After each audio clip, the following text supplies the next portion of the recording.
Good afternoon, sir. Good afternoon.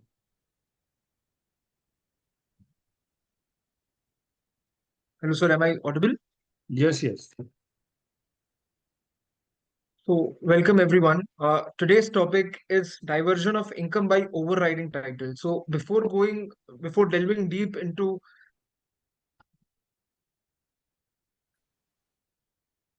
this topic, it will be very important for us to know as to start with this, sir, as to what is diversion of income.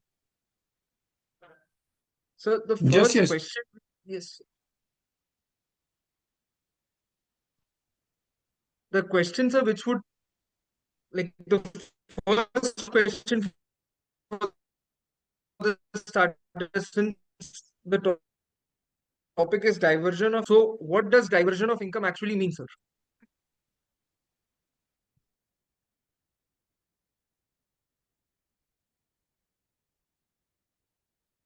Okay, so before I discuss the concept of diversion of income by overriding title, I think the we need to understand that in terms of Section 9 of the Income Tax Act, what is taxable in India or in the Indian under the Indian Income Tax Act is what is accrued or received by an SSE.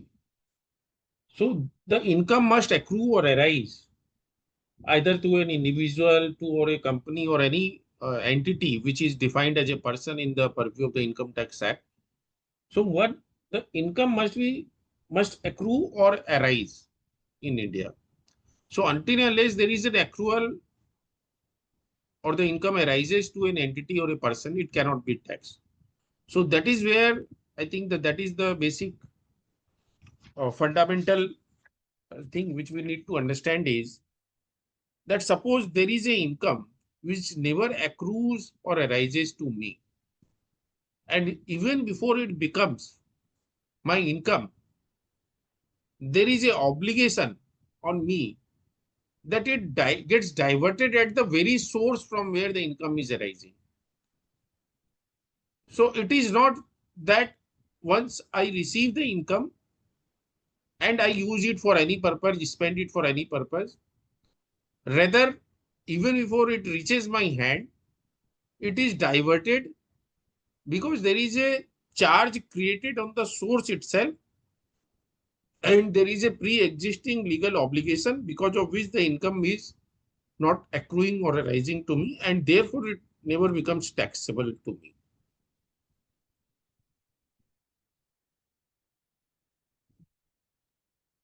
So if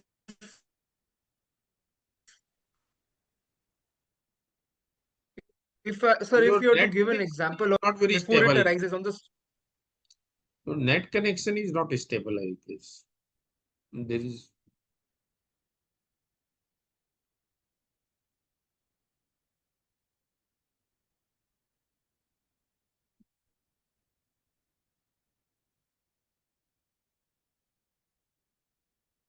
Sir, I also had a question regarding that. Yes. Sir, if a person is under a legal obligation, say it could be Right. a trust deed or a court order, to divert part of their income before it reaches them, Right. how can this be treated for tax purposes? You see, diversion of income by overriding title occurs when the income is diverted at the very source before it reaches me.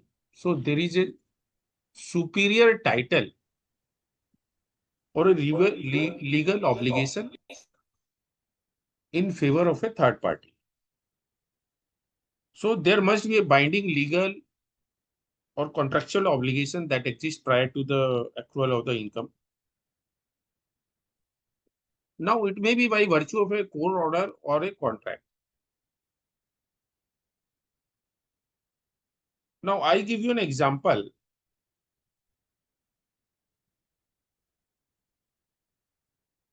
of a court order where by virtue of the court order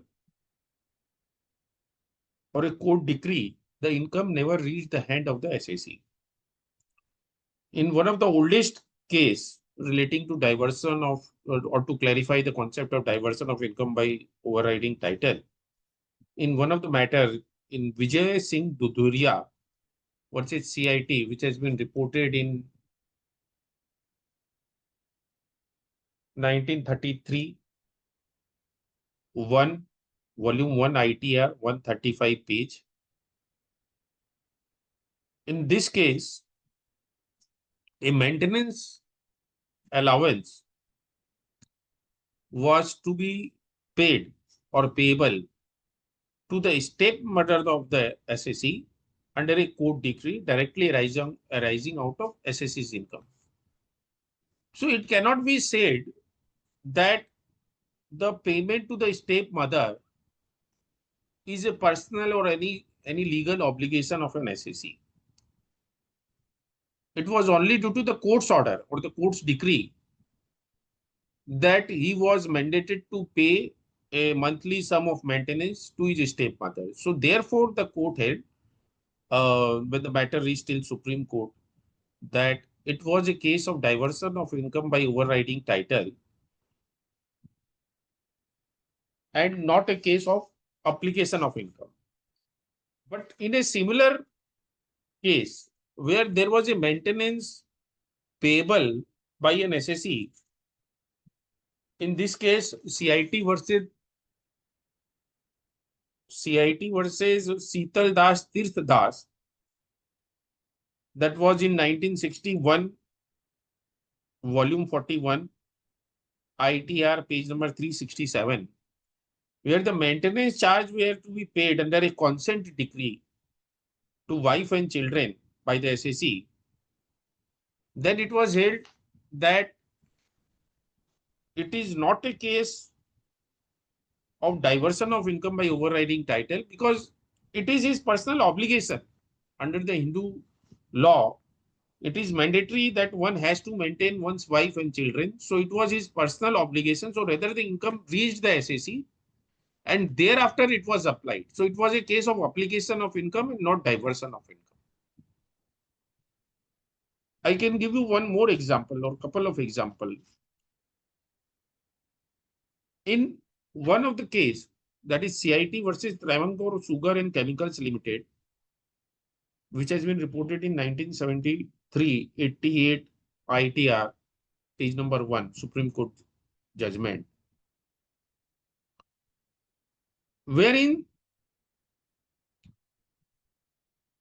this particular company, it was created out of an obligation or an arrangement with the government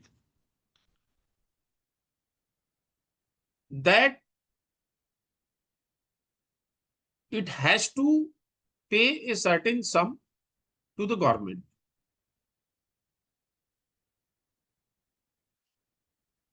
And even before that company came into existence as an obligation to uh, as an obligation of being constituted. So even before it got constituted, there was an obligation. So even before the birth of this particular company, it was a mandatory condition for the incorporation itself that once this company is incorporated, then a certain sum as a matter of obligation will be paid to the government. So it was a contractual obligation even prior to the birth. And therefore, it was said that it is a case of diversion of income by overriding title because the company had no role to play. The company came into existence, and even before prior to it came into existence, there was an obligation that if it comes into existence, it takes over these assets and it continues to run this business. Then as long as it continues this business, it is obligated to pay this. So if it is not in my hand to choose or not to choose or not to enter into contract, suppose the company comes into the existence, thereafter on its own volition, it enters into such a contract, then it will be an application of income. Sir, in this regard, sir, if you could explain it to us, what is the difference between application of income and diversion of income, sir? By just some example. Okay. So, like two example I give you, one of the court decree where in one court decree, I am obliged to maintain my family under the Hindu law. So if that kind of a court decree is there, then it will be a case of application of income, not diversion of income. Another court decree when I am not obliged to maintain my stepmother. So therein, it is a case, once there is a court decree to pay a monthly sum of maintenance to my stepmother, then it is a case of diversion of income by overriding title. Because the court order said that it strikes at the source. So whatever was the source of that particular individual, it struck at that. And it was held that directly it will be debited to that source. I give you a couple of more examples. In one case of a very well-renowned chartered accountancy firm, Deloitte Haskin and Sales, as per the terms of the deed,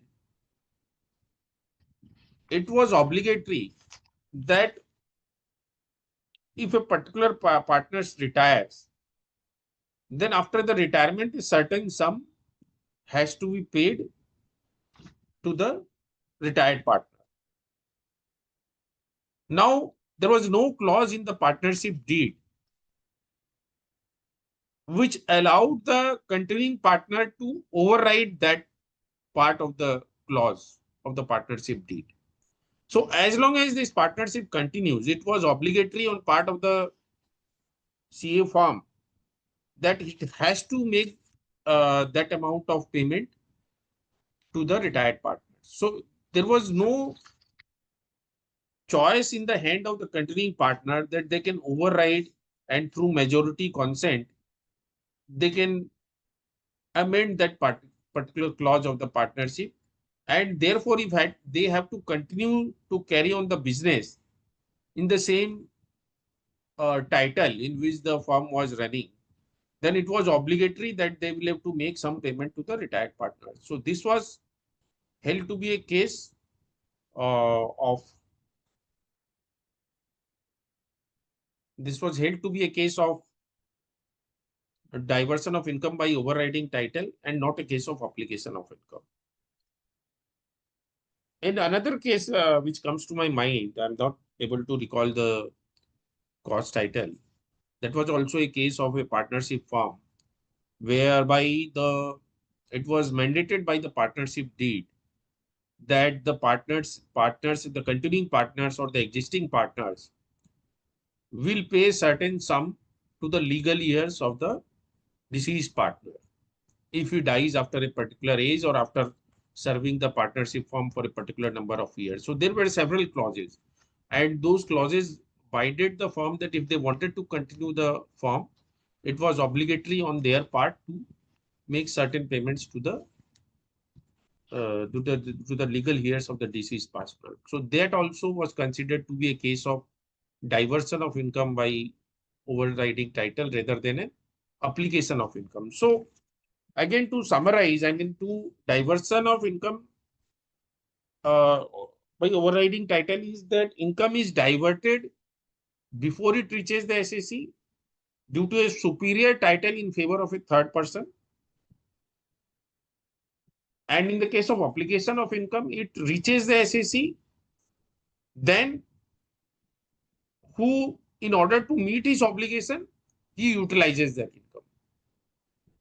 So one is a case where it is not his obligation, but a obligation by a court order or by such a condition of either some deed which is not in the hand of that particular individual. If it is in my hand, that I can change or I can withdraw from those kind of a obligation, then it will be a case of application of income.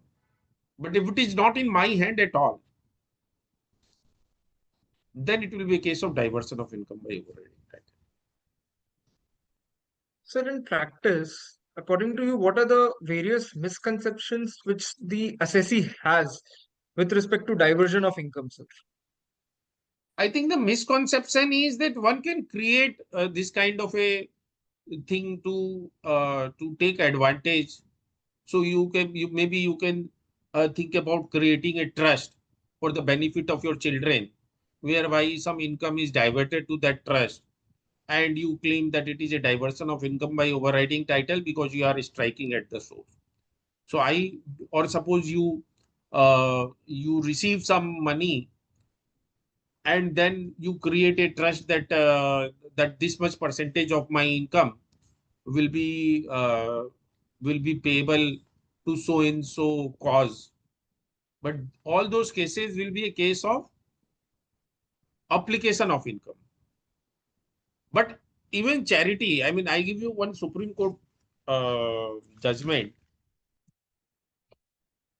in the case of the Commission of Income Tax versus the Bijli Cotton Mills Private Limited.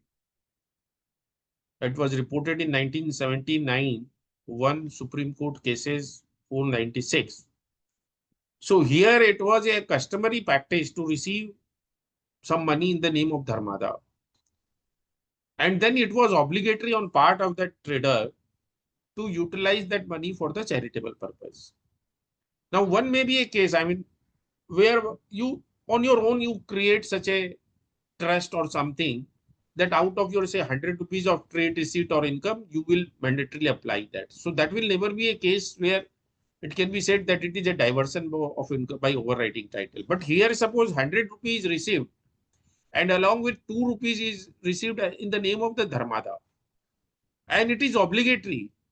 It may be not a legal obligation, but it is obligatory due to customs, which is there over a period of time, that money in the name of Dharmada is mandatorily applied towards charitable purpose. So in this particular case, Supreme Court held that it was not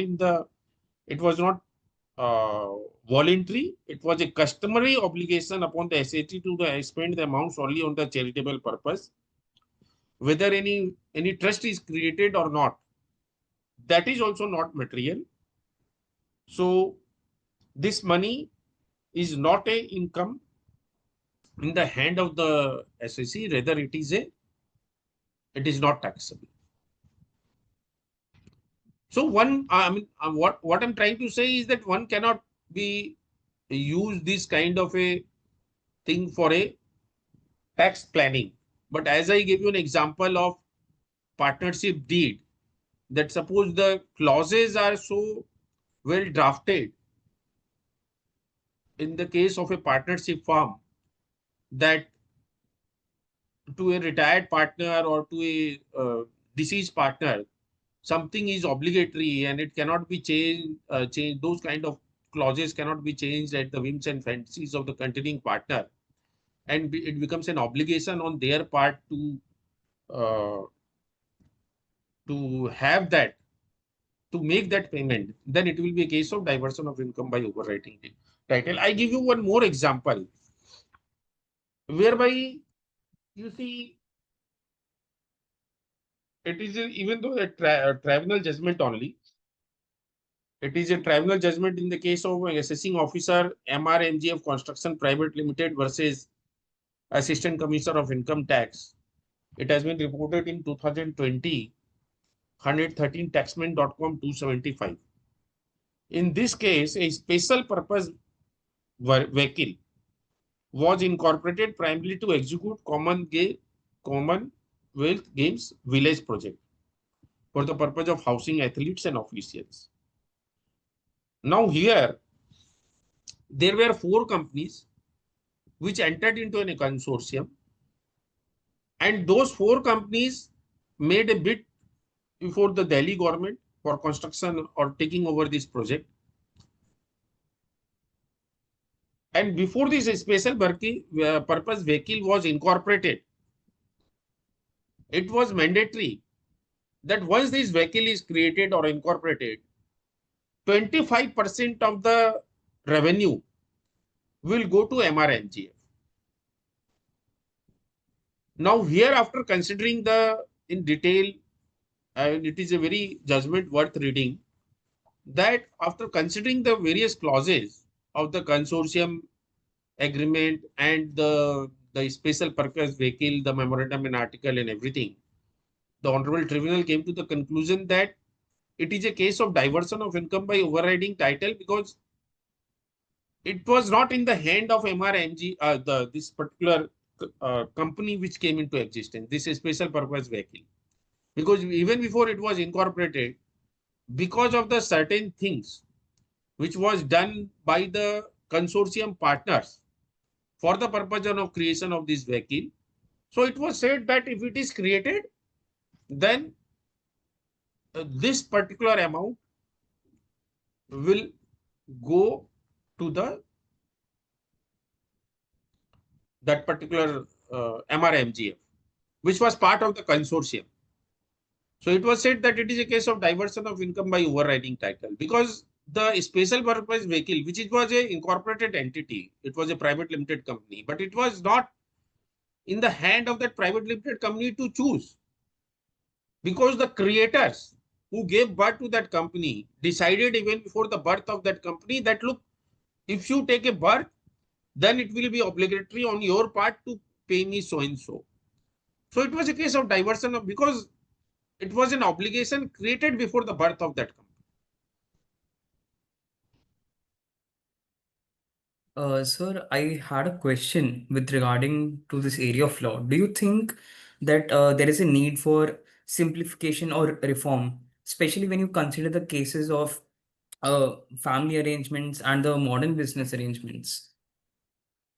See, this is not a concept which is there in the law, in the sense that there is no, you would not find that there is a section which takes care of the this concept of diversion of income by overriding title. This is a concept which is inbuilt in section 9, which says that what is, I mean, it is inbuilt in the, I think I would say in the basic elementary accounting concept, that what is accrual or arising of the income. So unless and until an income is accruing or arising to me or received by me, it cannot be taxed. I cannot account for it in my books of accounts. So it goes to the very elementary concept of accounting, I would say, the basic concept of debit and credit, where it, something has to come to me, something must be received by me for it to be treated as my income. If there is, even before the title, it strikes at the title, it strikes at the source. The income never accrues to me. So if something which does not accrue to me, how can I account for it in my books of accounts? And how can it be taxed in the Income Tax Act also? So it is a not a concept which is a creation, I would say, of the Income Tax Act or Income Tax Act also. Like for example, concept of mutuality. Concept of mutuality is also not a concept which is there in the GST Act or Sale Tax Act or Income Tax Act. It has evolved over a period of time that no one can earn income from oneself. No one can sell goods to oneself. No one can provide service to oneself. So this goes to the fundamental concept of the income or to the taxability. That is why you see time and again the, I'm just diverting from this diversion of income by overriding title, and I'm talking about the concept of mutuality. But in the concept of mutuality also, there is no legal framework to define what is a concept of mutuality. It has been defined by the courts over a period of time, because something, one cannot earn income from oneself. One cannot sell goods to oneself. So even the GST, now we have a Madras High Court judgment that this concept of mutuality exists, even though the GST Act, through the concept of supply and the concept of the business, they are trying to bring to the tax the sale of uh, goods or services by the club to its member. But the court is saying, look, if the club is a proprietary club where I am providing service to myself, I cannot tax myself. For example, tomorrow I give money to my wife for running the household, and the government says, no, it will be taxed in the hand of your wife because she is receiving it from you. So it is, I mean, payment to myself for my maintenance of my family. How can it be taxed by the government? So diversion of income by overriding title is not a creation of the statute. It goes to the very fundamental understanding of the taxation of the income, or what is an income. So unless something is accruing or rising to me, it cannot be my income in the first place. So if something which is not my income, it is going to somebody else, it cannot be taxed in my hand.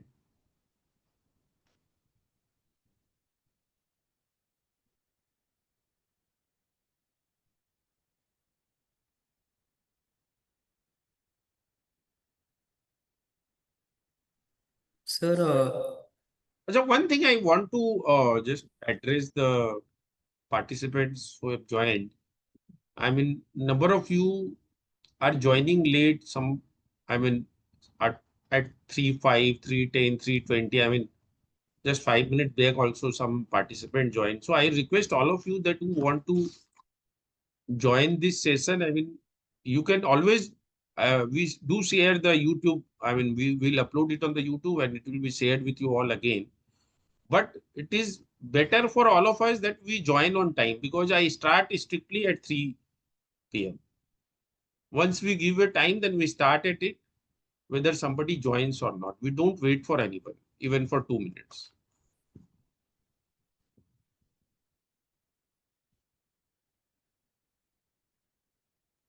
Sir, just to like sum up my question, would you say that we don't need any reform as such, and the prevalent accounting practices and the procedure established by law is enough to basically cover the any problems that might arise regarding such diversion of income? So we have to understand that this is a concept which is a very fundamental concept, and it cannot be improved or cured or anything tinkered by the lawmakers,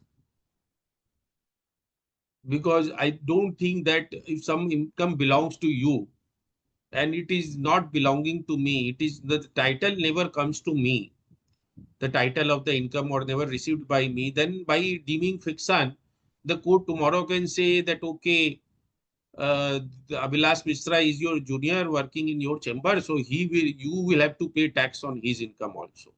And something like that will be absurd. I mean, if the court, I mean, if the lawmaker does that, it will be struck down by the courts being arbitrary and unreasonable. I mean, we have to understand that something very absurd, and then nobody can do that. So I really don't think that there is any need of any reform or any such thing, particularly with respect to this concept. I mean, this is like a what should I say? Like the uh, like no, you cannot go back in time and the change the way the world was created. We may believe in any religious concept of how we came into being, or we may believe in scientific concept of that what it is called that क्या बोलते हैं यार उसको. Darwin's theory. No, no, not Darwin's theory. हम उसका बात करें. The creation of universe. Big That Bang theory. Big Bang theory. Big Bang theory. So whatever theory you cannot change all those things through a fiction or something. So this is a very beautiful concept, I would say, to understand, and also something which is so beautiful that it cannot be also manipulated by an SAC. You cannot manipulate it to take benefit of it. Either it is there or not. Sir, on a lighter note, it is perhaps beautiful because it was never, because the legislature never brought it, sir. Yes, yes, yes, yes. Correct. Very correct. Once the legislator steps into this particular field, then they will try to only muddy it, and it will not remain the pure. It is in the, I mean, the understanding of it is in its purest form to understand what is income.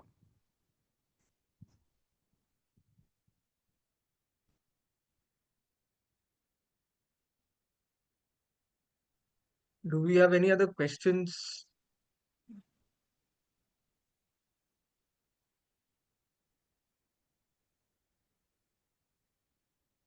So there are no questions, sir. So we'll close for today. Yes, yes. And we'll upload this on YouTube so that it is available for the benefit of all. They can watch it. Thank you, sir. Thank you. Thank you, sir.